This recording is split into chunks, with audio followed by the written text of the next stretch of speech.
Nah, mari saya ajak Bapak dan Ibu melihat dengan saya kitab Mazmur pasal yang pertama. Bapak dan Ibu membuka Mazmur pasal pertama di rumah masing-masing.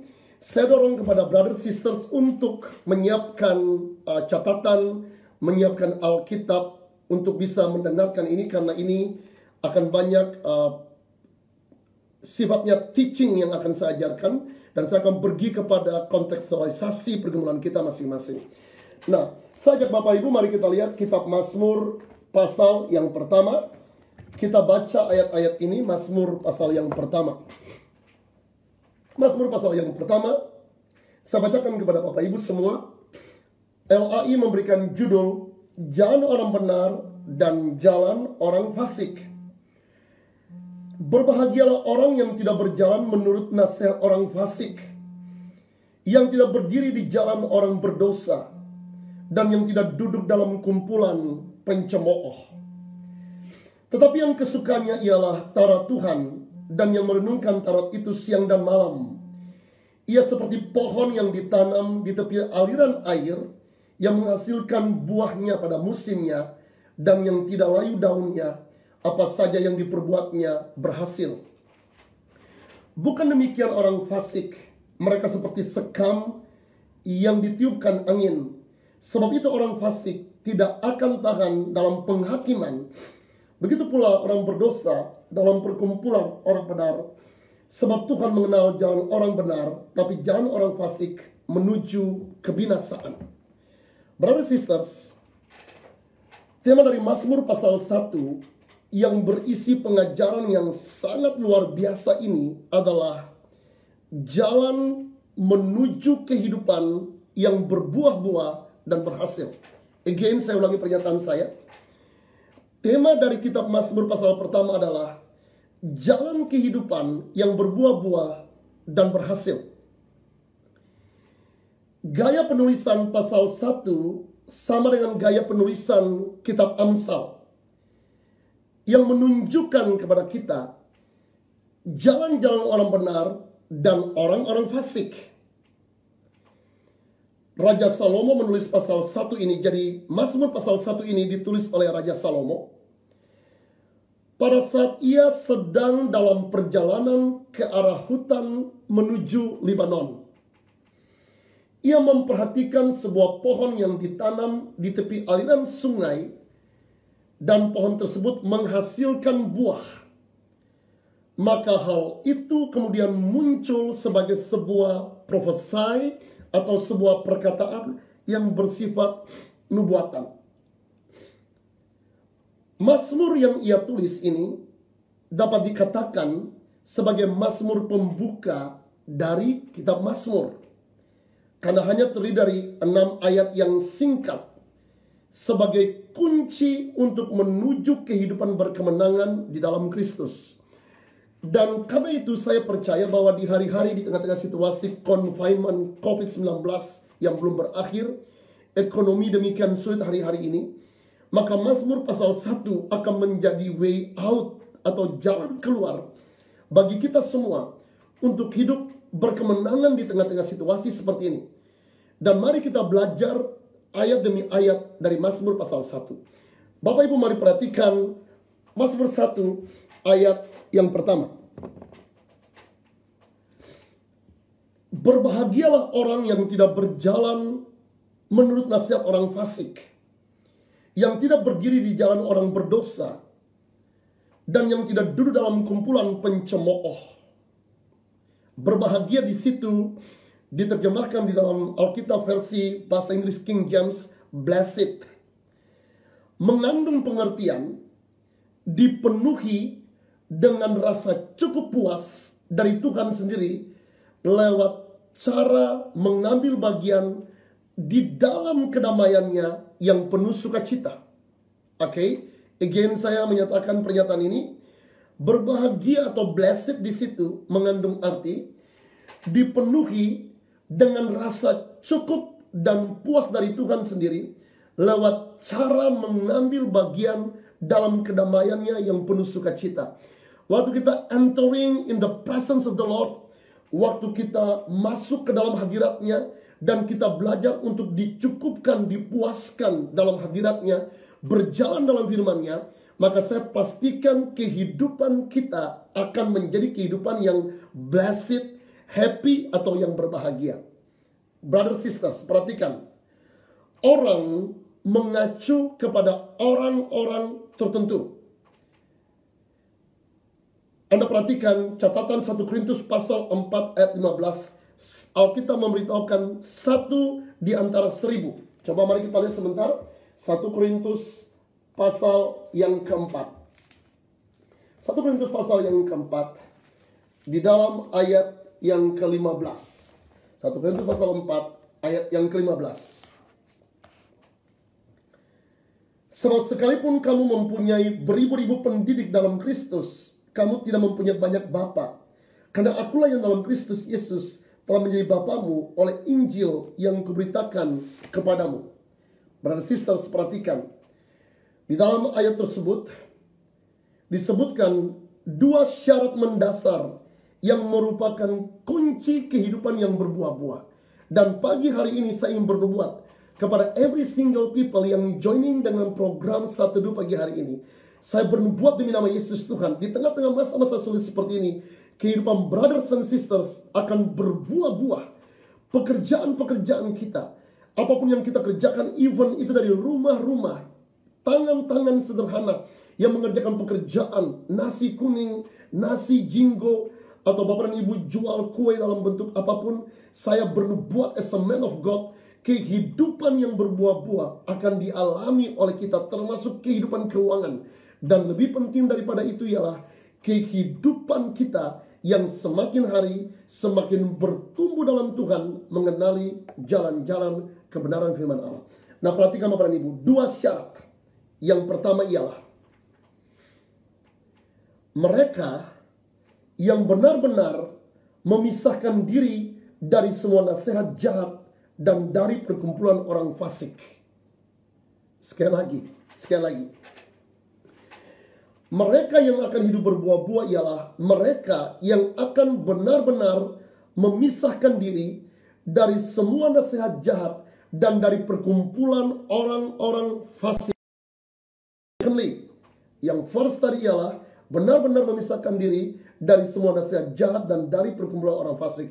Yang kedua ialah mereka yang dikatakan hidupnya berbuah-buah adalah mereka yang merenungkan firman Tuhan siang dan malam dengan kesukaan yang besar. Oh, glory to the God. Perhatikan baik-baik. Orang-orang ini adalah orang-orang yang merenungkan firman Tuhan siang dan malam dengan penuh kesukaan besar.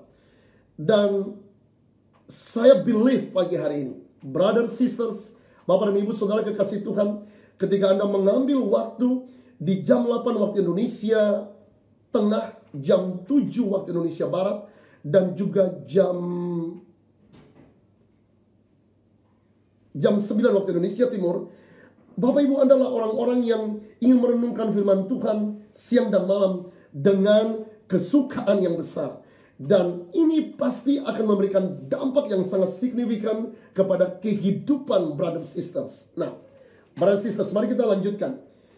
Apabila kita memperhatikan secara rinci pasal pertama, kita melihat adanya 3 kelompok yang terdiri dari 3 kondisi. 3 kelompok yang terdiri dari 3 kondisi. Mari kita perhatikan hal-hal tersebut sebagai berikut. 3 tingkat posisi bagi orang fasik. Kita akan lihat 3 tingkat posisi bagi orang fasik. Yang pertama, berjalan menurut nasihat orang fasik. Berjalan menurut nasihat orang fasik.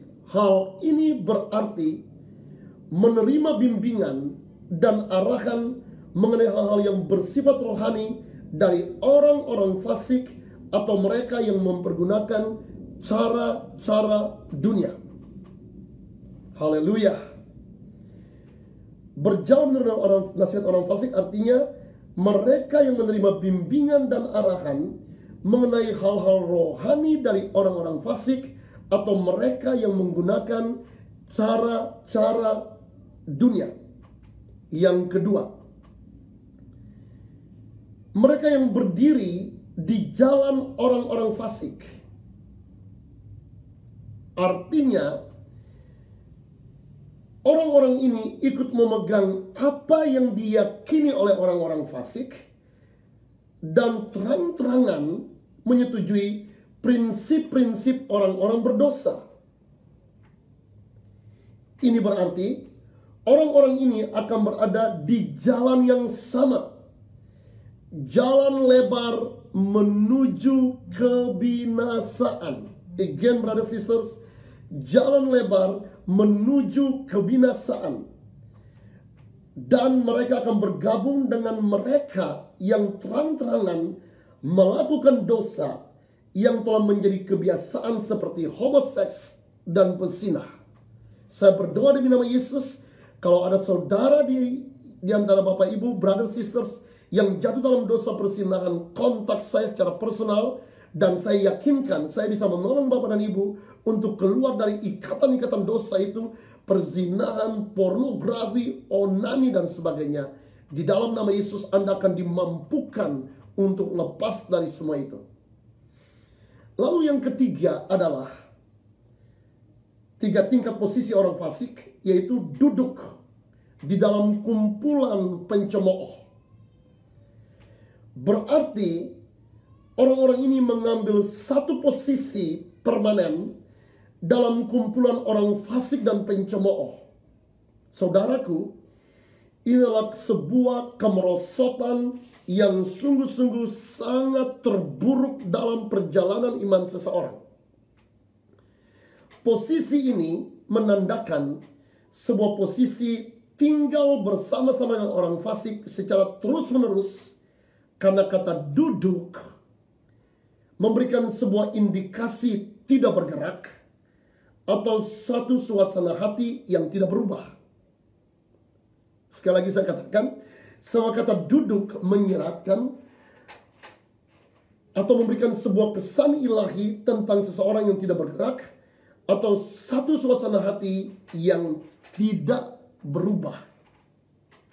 Nah, mari kita lanjutkan bahasan dari Mazmur pasal 1. 3 tingkat pergaulan dengan orang fasik. Tadi kita telah bicara soal 3 tingkat posisi bagi orang fasik. Hal berikut yang akan kita lihat ialah 3 tingkat pergaulan dengan orang fasik. Yang pertama, nasihat. Coba catat pernyataan ini. Yang pertama adalah nasihat. Saudaraku, nasihat berarti mengizinkan diri kita untuk lebih dipimpin oleh orang-orang lain lewat hikmat dunia ini daripada oleh Tuhan dan hamba-hambanya. Saudaraku, saya bermaksud berhati-hatilah dalam mendengarkan nasihat orang-orang lain. Dan jangan meminta nasihat kepada seseorang yang Anda tahu kehidupannya itu masih dalam dosa. Seseorang yang masih terikat dengan rokok, dengan minuman keras, orang itu masih bersinah, dan kehidupannya itu belum dijamah oleh Tuhan. Saya itu sangat penting juga untuk Anda ketika datang kepada seorang hamba Tuhan meminta nasihat. Brothers sisters, mintalah nasihat kepada hamba-hamba Tuhan yang Anda lihat kehidupannya itu teruji. Jika dia hamba Tuhan, perhatikan pernikahannya.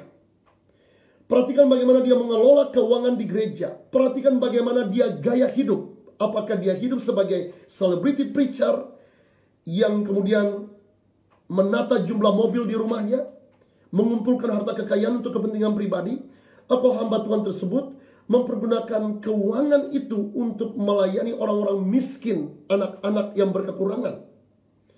Perhatikan bagaimana dia dan istrinya hidup. Perhatikan bagaimana anak-anaknya bertumbuh. Penting bagi kita untuk meminta nasihat kepada orang-orang yang benar-benar berjalan dalam jalan-jalan Tuhan. Thank you brother sisters untuk tanggapinya. Thank you Pendeta Romy Calvin. You are amazing man of God. Thank you untuk semua yang telah bergabung pagi hari ini. Sangat banyak orang yang telah bergabung. Saya tidak bisa sapa satu persatu. Brother sisters, kirimkan pokok-pokok doa di nomor WhatsApp pribadi saya, dan dengan senang hati saya akan berdoa bagi Anda semua. Nah, mari kita perhatikan selanjutnya. Brother sisters, 3 tingkat pergaulan dengan orang fasik. Yang pertama ialah nasihat. And the second adalah jalan. Berarti pada jalan yang sama dengan mereka yang melakukan dosa secara sangat-sangat menyedihkan dan secara kebiasaan. Ada orang-orang yang memang dalam kehidupan mereka telah memutuskan untuk hidup dalam dosa, dan mereka tidak ingin terlepas dari dosa, termasuk banyak pelayan-pelayan Tuhan yang seperti itu. Tuhan Yesus sendiri mengutarakan hal serupa dalam Matius pasal 7 ayat 13-14. Mari kita perhatikan Matius pasal 7 ayat 13-14. Brothers sisters, Matius pasal 7 ayat 13-14. Izinkan saya permisi minum air sebentar.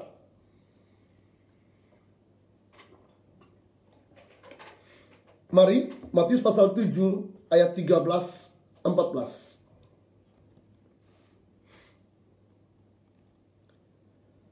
Masuklah melalui pintu yang sesak itu, karena lebarlah pintu dan luaslah jalan yang menuju kepada kebinasaan. Berarti bisa perhatikan kata-kata itu. Jalan ke surga sangat sempit, tapi jalan ke neraka sangat lebar. Again I tell to you brothers sisters, jalan ke surga sangat sempit, tetapi jalan ke neraka sangat lebar. Coba perhatikan. Karena lebarlah dan luaslah jalan yang menuju kepada kebinasaan, dan banyak orang yang masuk melalui. Alkitab memberitahukan banyak orang, saudaraku. Banyak orang. Termasuk banyak orang percaya yang akan pergi ke neraka jika kita tidak menata kehidupan kita dengan sungguh-sungguh. Bapak Ibu, menjadi percaya saja tidak cukup. Come on brothers sisters.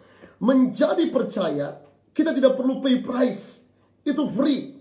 Tetapi kehidupan kekristenan kita selanjutnya kita must pay price. Berjalan dalam ketakutan yang kudus dengan Tuhan.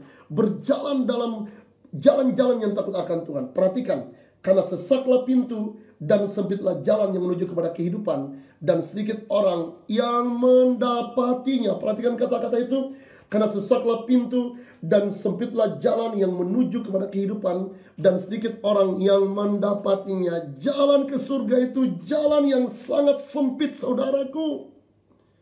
Jangan mempercayai pengkhotbah-pengkhotbah yang mengatakan bahwa lahir baru lalu kemudian akan pergi ke surga. Itu berita yang sangat bohong, saudaraku. Kehidupan perjalanan ke surga itu jalannya sangat sempit, dan jalan kepada kehidupan itu Alkitab memberitahukan hanya sedikit orang yang mendapatinya. Dan as a man of God, I pray in this morning, brothers sisters, Anda dan saya termasuk orang-orang yang akan mendapati jalan menuju surga itu. Karena kita mengambil keputusan untuk berjalan dalam jalan-jalan kebenaran. Amen. Amen. Say amen. Yang ketiga, kita perhatikan mari 3 tingkat pergaulan dengan orang fasik. Tempat duduk, sit. Tempat duduk hal yang ketiga, thirdly adalah tempat duduk atau sit. Berarti menganut pandangan-pandangan yang sama dengan para pencemooh. Tempat duduk ini juga melukiskan tentang otoritas dari si jahat. Bapak Ibu, Anda bisa membandingkan dengan Wahyu pasal 2 ayat 13. Wahyu pasal 2 ayat 13, tempat duduk atau seat iblis di jemaat Pergamus. Mari kita lanjutkan pembahasan yang sangat interesting ini dalam kitab Mazmur pasal yang pertama. 3 tingkat kejahatan. Tadi saya menyebutkan bahwa ada 3 kondisi, 3 kelompok dalam kitab Mazmur pasal pertama. Kita sudah membahas 3 tingkat posisi bagi orang fasik. Sekarang kita sudah juga menyelesaikan 3 tingkat pergaulan dengan orang fasik. Dan yang berikut ialah 3 tingkat kejahatan. 3 tingkat kejahatan.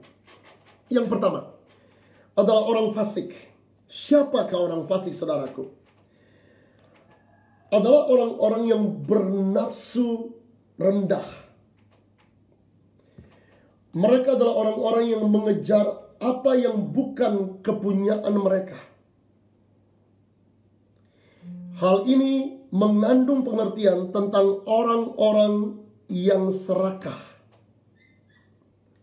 Nabi Yesaya berkata dalam Yesaya 57 ayat yang ke-20, tetapi orang-orang fasik adalah seperti laut yang berombak-ombak, sebab tidak dapat tetap tenang dan arusnya menimbulkan sampah dan lumpur.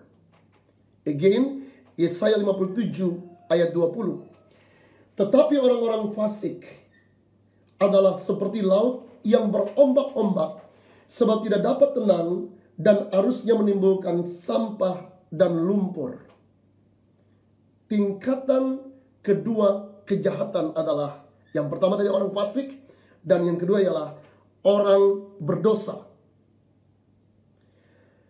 Berarti orang yang terbiasa dan secara aktif melakukan dosa, saudara dengarkan ini, adalah orang-orang yang terbiasa dan secara aktif melakukan dosa. Dan orang-orang ini bisa orang-orang yang telah mengalami kelahiran baru, bisa hamba-hamba Tuhan. Dia terbiasa melakukan dosa dan dia aktif melakukan dosa. Saya berdoa tidak ada di antara kita seperti itu. Ada dosa-dosa yang tidak disengaja, saudaraku, tapi ada dosa-dosa yang disengaja. Dan orang-orang itu adalah orang-orang yang melakukan dosa secara aktif dan melakukan dosa secara terus-menerus aktif. Nah, Kejadian 13 ayat 13 berkata bahwa orang-orang Sodom sangat jahat dan berdosa terhadap Tuhan. Kejadian 13 ayat yang ke-13. Perhatikan juga Roma 1 ayat yang ke-28. Dikatakan bahwa ketika orang-orang tidak merasa perlu untuk mengakui Tuhan, maka ia menyerahkan mereka kepada pikiran-pikiran terkutuk, sehingga mereka melakukan apa yang tidak pantas. Bapak Ibu, Anda perhatikan nanti, catat ayatnya dalam Roma 1 ayat 28 sampai dengan ayat yang ke-32. Roma 1 ayat 28 sampai dengan ayat yang ke-32. 3 tingkat kejahatan, dan yang ketiga ialah pencemooh. Merujuk pada mereka yang mengejek dan mencemooh hal-hal rohani. Pencemooh merujuk pada mereka yang mengejek dan mencemooh hal-hal rohani, dan bahkan Tuhan sendiri mereka cemooh. Bapak Ibu, tahukah Anda bahwa ada banyak orang yang mencemooh Tuhan? Dan bukan cuma orang-orang yang non-Christ believers. Banyak mereka yang Christ believers juga mencemooh Tuhan. Amsal 19, 28, 29. Amsal 19, 28, 29 memperingatkan bahwa saksi yang tidak berguna mencemoohkan hukum, dan mulut orang fasik menelan dusta. Hukuman bagi si pencemooh tersedia, dan pukulan bagi punggung orang-orang bebal. Brothers sisters, adalah sebuah fakta yang sungguh-sungguh sangat mencengangkan bahwa sahabat-sahabat yang kita pilih untuk bergaul akan menentukan akhir kehidupan kita di bumi dan di surga. Oh my goodness. Again Pastor Henry, again Pastor Henry. Sahabat-sahabat yang kita pilih untuk bergaul akan menentukan akhir kehidupan kita di bumi dan di surga. Haleluya. 1 Korintus pasal 15 ayat 33 berkata. 1 Korintus 15 ayat yang ke-33. Janganlah kamu sesat. Pergaulan yang buruk merusakkan kebiasaan atau karakter yang baik. Teman bergaul kita menunjukkan siapa diri kita yang sebenarnya. Haleluya. Teman bergaul kita menunjukkan siapa diri kita sebenarnya. Ya, kalau Anda masih suka berkumpul sama orang-orang yang pemabuk, itu mengindikasikan bahwa ada kecenderungan hati Anda ingin jadi pemabuk. Jika Anda berkumpul sama mereka yang suka berzinah, yang suka main perempuan, Ada kecenderungan bahwa Anda ingin melakukan hal yang sama, brothers sisters. Ada pepatah yang berkata seperti ini. Burung-burung yang sejenis terbang bersama dalam satu kelompok. Akan tetapi, mereka yang berjalan dengan orang bijak akan menjadi bijak. Haleluya! Mereka yang berjalan dengan orang bijak akan menjadi bijak. Come on, brothers sisters. Carilah teman dengan hati-hati. Kepada semua orang kita harus ramah. Kepada semua orang kita harus mudah tersenyum. Tetapi jangan bersahabat dengan semua orang. Amsal 13 ayat 20 berkata. Amsal 13 ayat yang ke-20 berkata. Siapa bergaul dengan orang bijak menjadi bijak. Tapi siapa berteman dengan orang bebal menjadi malang. Sekali lagi, siapa bergaul dengan orang bijak menjadi bijak, tapi siapa berteman dengan orang bebal menjadi malang. Jadi jika Anda kumpul dengan orang-orang bebal, Anda kumpul dengan orang-orang yang tidak mau mendengarkan firman, Anda kumpul dengan mereka yang menolak firman, Anda kumpul dengan mereka yang selalu protes kalau firman disampaikan, Anda akan menjadi seperti mereka. Kamu brothers sisters. Haleluya. Thank you. Thank you untuk semua yang telah bergabung. Thank you untuk Pendeta Romi yang terus memberikan penguatan kepada apa yang saya sampaikan. Mari kita perhatikan, kita lanjut ke Mazmur pasal 1 ayat kedua. Kita akan coba membahasnya pasal ini, ayat demi ayat. Kita lihat, tetapi yang kesukaannya ialah Taurat Tuhan, dan yang merenungkan Taurat itu siang dan malam. Oh my dear. Tetapi yang kesukaannya Taurat Tuhan, dan yang merenungkan Taurat itu siang dan malam. Ada dua aspek dari kehidupan yang berbuah-buah yang dicerminkan oleh hukum keimamanan yang menggolongkan binatang-binatang menjadi dua kelompok, yaitu yang tidak haram atau najis halal dan yang haram atau najis. Right, sisters? Perbedaannya dijabarkan dalam Imamat 11 ayat 1 sampai dengan ayat yang ke-8. Mari kita lanjutkan sebentar. Ada dua ciri-ciri binatang tidak haram menurut hukum keimamanan. Binatang yang memamah biak dan berkuku belah atau bersela panjang. Ada binatang-binatang tertentu yang memamah biak namun tidak berkuku belah. Mereka termasuk binatang haram. Ada pula binatang-binatang lain yang berkuku belah namun tidak memamah biak. Menurut standar Tuhan, mereka juga termasuk binatang-binatang yang haram. Kebenaran ini mempunyai arti yang sangat dalam bagi kehidupan orang-orang percaya. Secara rohani, kita harus memamah biak, yaitu memeditasikan firman. Mengucapkannya agak sulit. Memeditasikan firman atau merenungkan firman Tuhan dan hukum Tuhan berkali-kali. Apabila kita tidak melakukan kedua hal ini, kita tidak akan berkenan kepada Tuhan dan tidak akan berbuah-buah di setiap segi kehidupan kita. Karena itu, semua orang yang mendambakan kehidupan yang berbuah-buah dan berhasil harus memiliki hidup yang berbeda. Menyukai dan tiada hentinya merenungkan firman Tuhan. Bandingkan Yosua 1 ayat yang ke-8, Ulangan 17 ayat 18-19. Saya ingin sapa dulu rekan pemimpin saya, Bapak PDP Noldi Tampi. Selamat bergabung Pak Noldi. Pak Noldi merupakan salah satu pemimpin yang ada di board inti saya. Seorang hamba Tuhan yang sungguh-sungguh sangat diurapi. Thank you, terima kasih. Danke Pak Noldi yang sudah bergabung pagi hari ini. Nah, saudara, mari kita lanjutkan.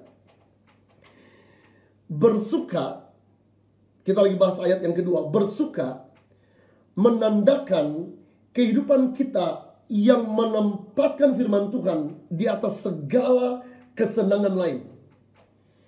Bahkan di atas kebutuhan-kebutuhan hidup. Ayub berkata, perintah dari bibirnya tidak kulanggar dalam sanubariku, kusimpan ucapan mulutnya. Ayub 32 ayat yang ke-12.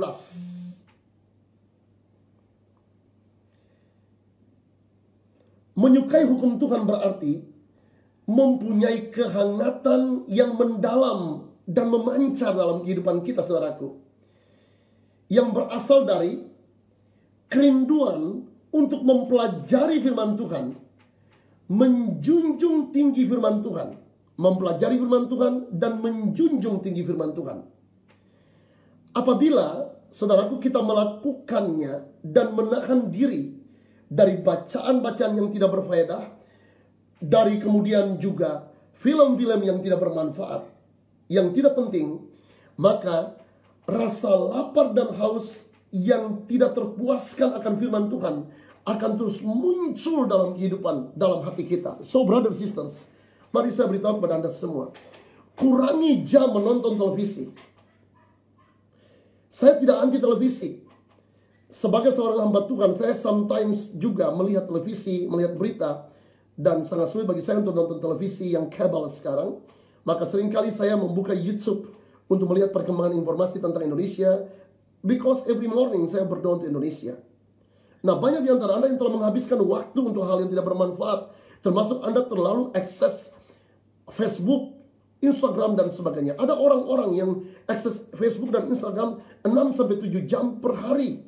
Dan itu menyebabkan dia tidak punya waktu untuk merenungkan firman. So brothers sisters, saya sangat mengapresiasi Anda yang menggunakan sosial media seperti ini. Tuhan pergunakan ini juga untuk media pemberitaan Injil. Karena itu saya dorong Bapak dan Ibu untuk mari kita berhati-hati dalam memanfaatkan waktu ini. Pakai waktu untuk merenungkan firman, membaca firman Tuhan dengan teratur.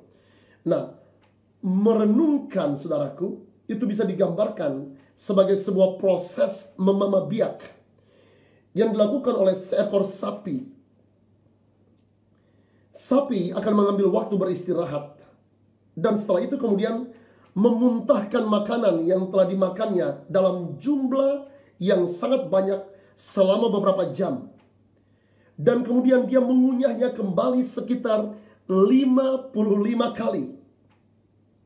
Saudaraku, ternyata hasil penelitian menyatakan bahwa bila mana kita telah menggunakan sebuah kata baru sekitar 35 kali, jika kita terus-menerus mempergunakan kata baru selama 35 kali, maka kata itu akan menjadi bagian dari kosa kata kita. Nah, think about it.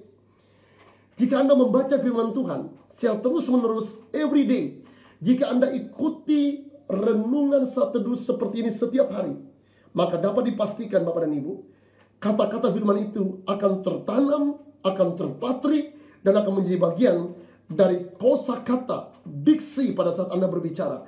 Apapun yang Anda ucapkan, Anda akan ucapkan firman. Haleluya. Nah, sebab itu saudara, ayo come on, meditasikan firman. Catat apa yang saya sampaikan saat ini. Ini seperti sebuah Bible School every morning yang akan kita jalani 150 hari ke depan, membahas pasal demi pasal Mazmur. Merenungkan itu berarti, saudara, mengingat kembali sebuah pasal yang telah kita baca, atau sebuah kata yang diberikan Tuhan pada malam atau pagi hari.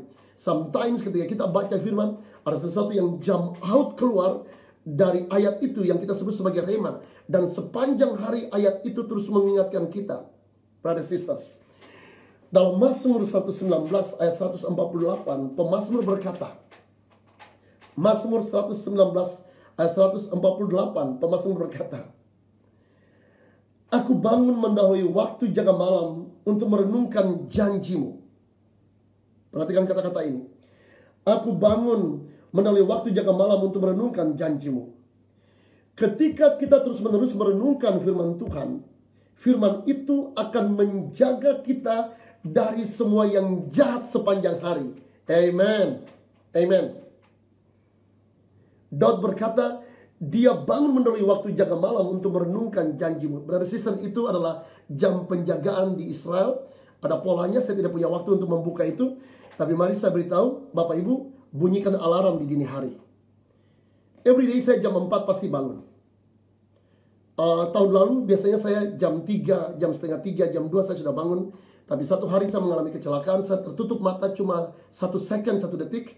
Lalu saya tabrak orang di depan, tidak ada kematian. Cuma mobil saya penyok, di depan penyok, dan di belakang tabrak saya, di belakang lagi tabrak saya. Sejak itu istri saya mengingatkan saya, halo honey, darling, kamu sudah bertumbuh, usiamu terus bertambah, dan kamu bukan lagi umur 27 tahun, kamu sekarang sudah umur 47.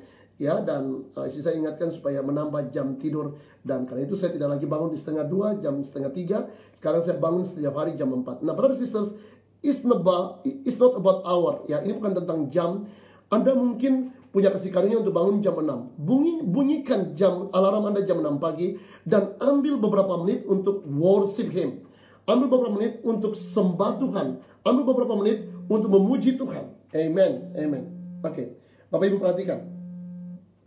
Dengan demikian, ketika kita giat melakukan ayat pertama dan ayat kedua, kita akan menjadi seperti pohon yang ditanam di tepi aliran sungai dan menghasilkan buahnya pada musimnya.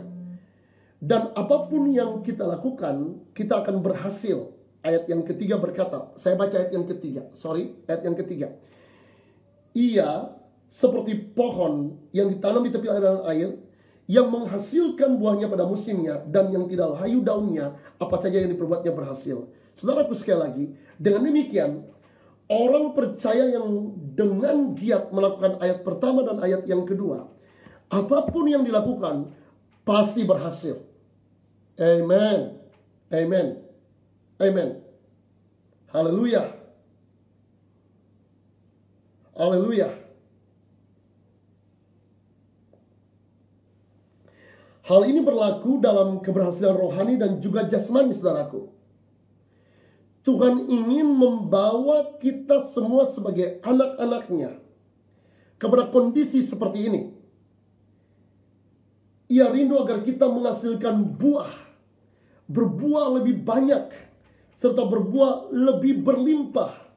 Dan supaya buah yang kita hasilkan itu tinggal tetap dan mampu bertahan menghadapi ujian waktu.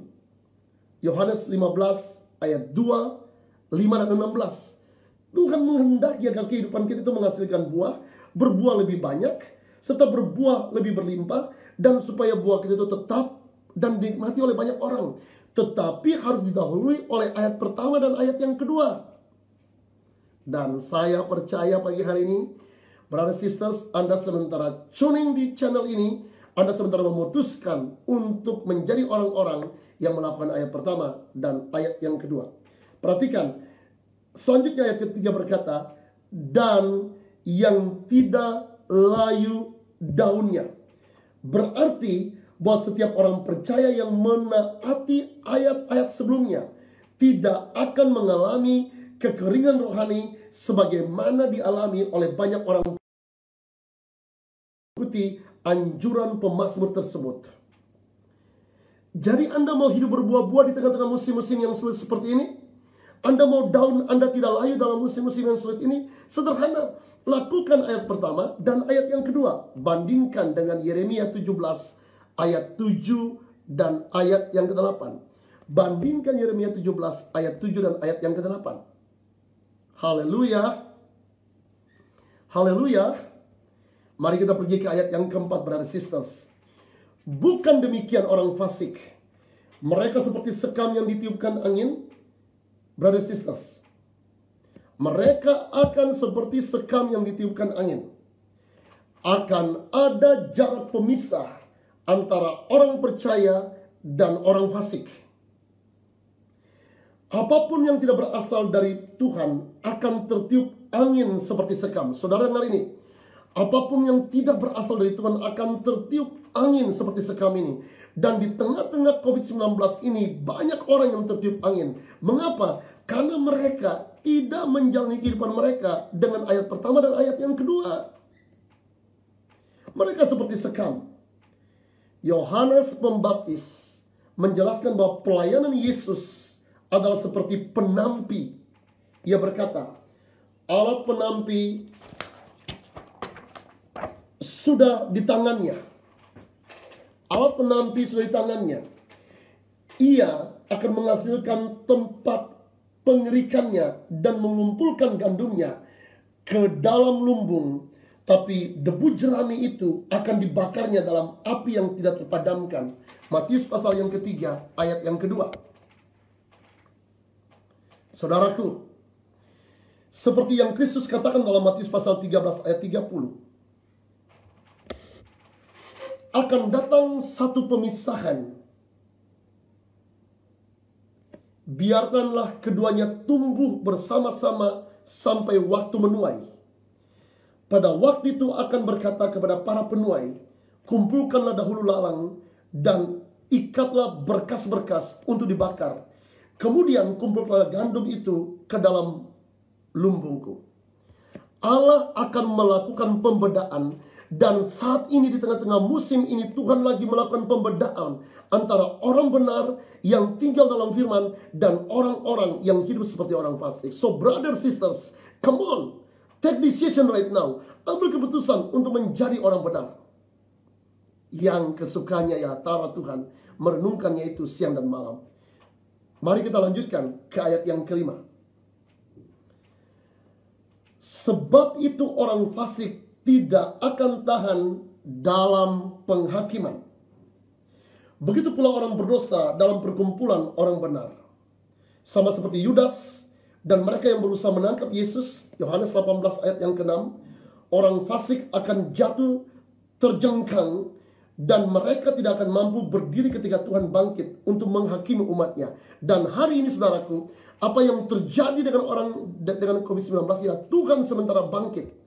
Gereja sementara dimurnikan, orang-orang percaya sementara dimurnikan. Mereka yang akan tidak akan terjengkang adalah mereka yang menjalani kehidupan sebagaimana ayat pertama dan ayat yang kedua tadi.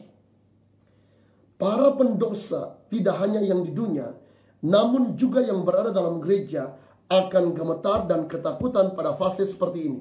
Dan ini fasenya. Brother, sister, saya tidak datang untuk menuduh Anda. Tapi jika Anda masih terikat dengan dosa saudaraku, ini waktu yang paling terbaik bagi Anda untuk ambil keputusan personally, ambil keputusan bertobat. Kontak saya secara pribadi. Jangan tulis di kolom komentar karena tidak terbaca, karena terlalu banyak yang masuk di live seperti ini tidak bisa terbaca. Kirim ke nomor WhatsApp saya sekali lagi 0811 388 480. Jangan telepon saya pada saat ini karena saya tidak bisa mengangkatnya, saya lagi live. Beberapa orang telepon, jangan telepon saya. Sekali lagi 0811 388 480. Jika Anda berada dalam dosa saudaraku dan Anda ingin bebas, kontak saya akan tuntun Anda, tolong Anda untuk itu. Nah, mari kita perhatikan brother sister, Yesaya 33 ayat 14-15. Orang-orang yang berdosa terkejut di Sion. Orang-orang murtad diliputi kegentaran. Mereka berkata, siapakah di antara kita yang dapat tinggal dalam api yang menghabiskan ini? Siapakah di antara kita yang dapat tinggal di perapian yang abadi ini? Orang yang hidup dalam kebenaran, yang berbicara dengan jujur, yang menolak untung hasil pemerasan, yang mengebaskan tangannya supaya jangan menerima suap, yang menutup telinganya supaya jangan mendengarkan rencana penumpahan darah, yang menutup matanya supaya jangan melihat kejahatan. Amen, amen. Saya kalau tidak salah tadi melihat ada salah satu pemimpin terkemuka saya, pendeta pembantu Aris Lama. Beliau adalah gembala dari cabang Gianyar. Terima kasih Pak Aris untuk bergabung pagi hari ini.